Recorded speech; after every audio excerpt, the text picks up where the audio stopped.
Hello दोस्तों, नमस्कार।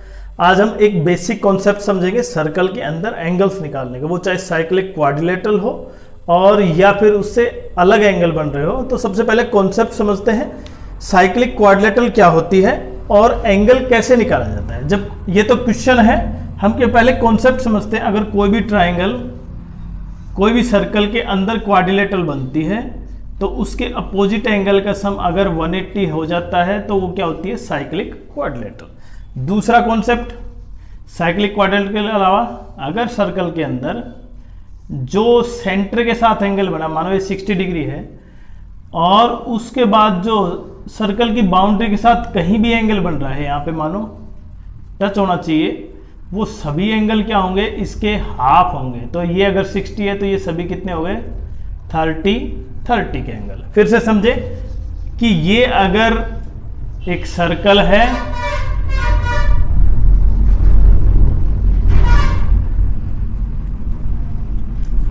फिर से समझे आप, अगर ये एक सर्कल है और ये जो सेंटर है इसके साथ एंगल मानो 70 डिग्री है, तो बाकी जो एंगल बनेंगे वो कितने हो जाएंगे, 35 के, इसके हाफ होंगे।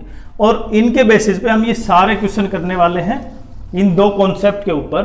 कमेंट बॉक्स में जरूर लिखे, बेल आइकन दबाएं और चैनल को सब्सक्राइब जरूर करें। जो SSC, MTS, CHSL, CPO, CGL सब में, एनटीपीसी सब में काम आने वाला है। तो सबसे पहले देखें, एबीसी एक इक्विलेटर ट्राइंगल है और इक्विलेटर ट्राइंगल है एबीसी। तो ये एंगल कितना कितना डिग्री होगा, 60 डिग्री होंगे सारे। हमें निकालना है बीईसी। अब बीसी एंगल कौन सा हुआ, बीईसी। अब हमने अभी पढ़ा था कि साइक्लिक क्वाड्रिलेटरल के अपोजिट एंगल का सम कितना होता है, 180 होता है। तो ये देखो ध्यान से, बीएसीई एक साइक्लिक क्वाड्रिलेटरल है। तो अगर ये एंगल 60 है तो ये कितना हो जाएगा, 120। तो मेरा आंसर कितना होगा इस एंगल का, बीईसी की वैल्यू कितनी होगी, 120। आपको समझ में आया, ये 60 था, इक्विलेटरल ट्राइंगल थी। अगर ये एंगल 60 है तो ये अपोजिट एंगल होगा एक साइक्लिक क्वाड्रिलेटरल का, और अपोजिट एंगल का सम कितना होता है, 180, वो 60, तो ये कितना होगा, 120। अब दूसरा देखें, बड़ा सिंपल सा, कि मेरे पास एक ट्राइंगल है, एक सर्कल है, उसके अंदर एंगल सीओबी कितना दिया हुआ है, 40 डिग्री दिया हुआ है। तो मुझे निकालना है सीडीबी। अब आपने अभी पढ़ा था, जो सेंटर के साथ एंगल बनता है वो क्या होगा, कहीं भी जो एंगल बनेगा बाउंड्री पे उसका डबल होगा। तो अगर ये 40 है तो ये कितना होगा तुम्हारे पास, 20 डिग्री।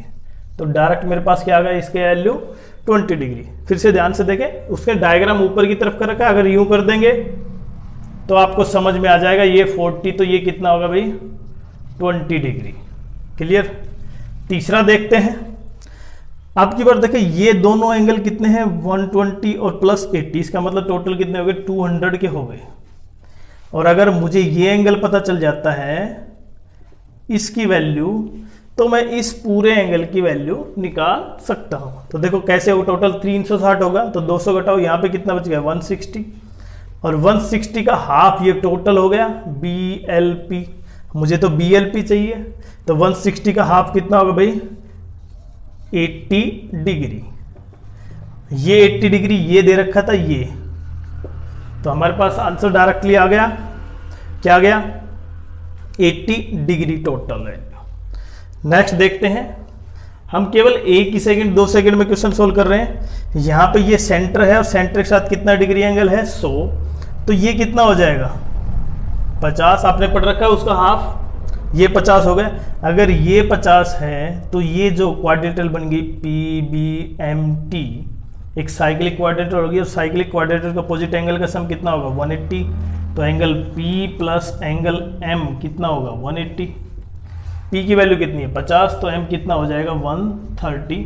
अब रेशियो पूछा है BPT और BMT, BPT, तो इसका मतलब 50:130, तो 5:30 मेरा आंसर हुआ।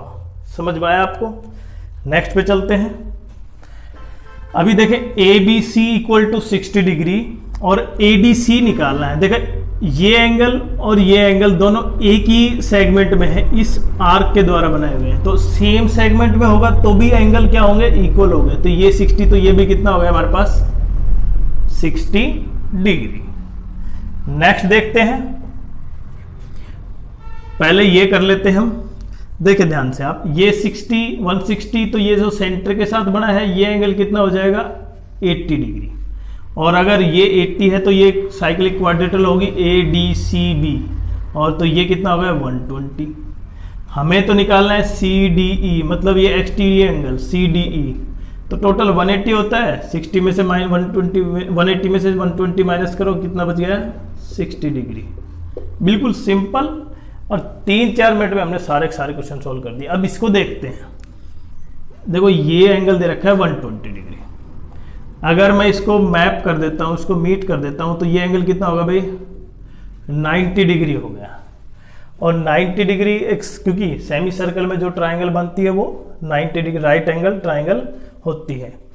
अब ध्यान से देखिए, ये एक साइक्लिक क्वाड्रेटल होगी, इन दोनों का सम कितना होगा 180, तो ये 120 और ये कितना हो गया 60, 120 और 60 180 हो गया। अब ये क्वाड्रिलेटरल में देखें 90 प्लस 60 प्लस एंगल CAB कितना हो गया 180 क्वाड्रिलेटरल ट्राइंगल के सम, तो एंगल CAB कितना हो गया हमारे पास 180 minus 150 which is equal to 30 degree. अब जो लास्ट क्वेश्चन बचा है इसको देखते हैं। ये सबसे डिफिकल्ट और अलग टाइप का क्वेश्चन है। आइसोसेल ट्राइंगल दे रखी है भैया, और इसमें ये एंगल कितना दे रखा है, ये 50 है, तो ये भी कितना होगा भाई 50। अब ध्यान से देखें आप, ये 50 तो ये कितना हो गया 80 डिग्री हो गया। 50 100 और ये 80 180। अगर ये 80 है तो ये कितना हो गया फिर, क्योंकि एक साइक्लिक क्वाड्रेटर बन गया, आपको पढ़ रखा है, और साइक्लिक क्वाड्रेटर बन गई। अब ये डायमीटर था, ये डायमीटर दे रखा है, नहीं दे रखा डायमीटर, तो हमें क्या निकालना है ADC निकालना है। एक तो ADC ये हो गया 100 डिग्री, और दूसरा निकालना हमें AEC। और अगर ये AEC है तो इसका मतलब ये डायरेक्टली ये डायमीटर नहीं है, डायमीटर का सेंटर, सर्कल का सेंटर ये है। तो देखिए आप कैसे निकालेंगे, ये जो एंगल है ये तो कितना हो गया 90। अभी हमें क्योंकि ये उसमें नहीं है उसका वो नहीं है सेंटर, इसलिए हम क्या करेंगे यहाँ पे ये मैच करेंगे। और ये 80 है तो ये कितना होगा तुम्हारे पास भाई 160, क्योंकि देखो सेंटर के साथ डबल हो जाता है ना, और ये 160 है तो उसी डायग्राम में ये भी एंगल हो गया, तो ये भी इसकी वैल्यू कितनी हो गई 80 डिग्री, न कि 90 डिग्री। आपको ध्यान समझ में आना चाहिए, वो डायमीटर नहीं है, और जबकि ये एंगल दोनों आए हैं सेम सेगमेंट के, सेम सेगमेंट के एंगल हैं। तो आपको मैं समझता हूं कि एक एंगल्स के क्वेश्चन लगभग क्लियर है। वीडियो कैसा लगा